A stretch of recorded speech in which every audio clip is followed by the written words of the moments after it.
When Space Karen said this, We are all descended from slaves. It's just a question of when.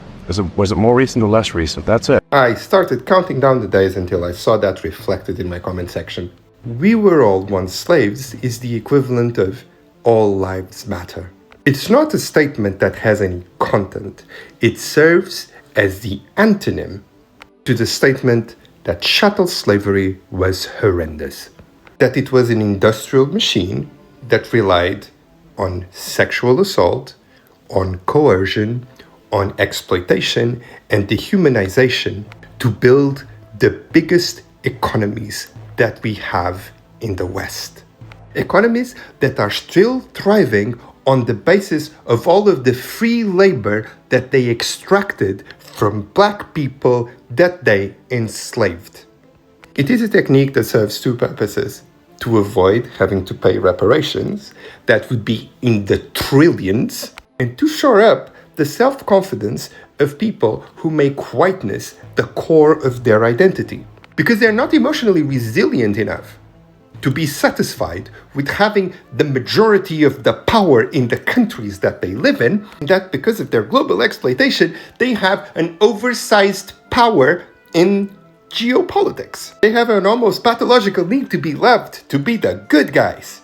So when you hear this, either disengage automatically and block because it's a bad faith question, or if you can't, as in occasions I have not been, and people point out white slavery or the Barbary slave trade, you can ask them the following questions.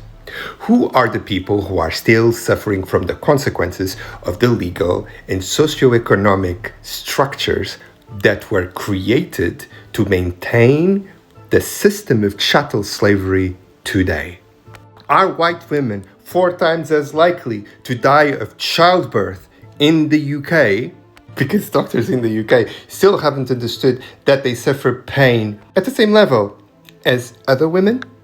Are white people profiled by the police in the same way that black people are because there is an ingrained belief that we are naturally more violent due to the color of our skin? On both cases, the answer is no. Don't get tangled in discussions regarding which type of slavery was worse or was most continuous. Focus specifically on who is still suffering today from the exploitation of their ancestors.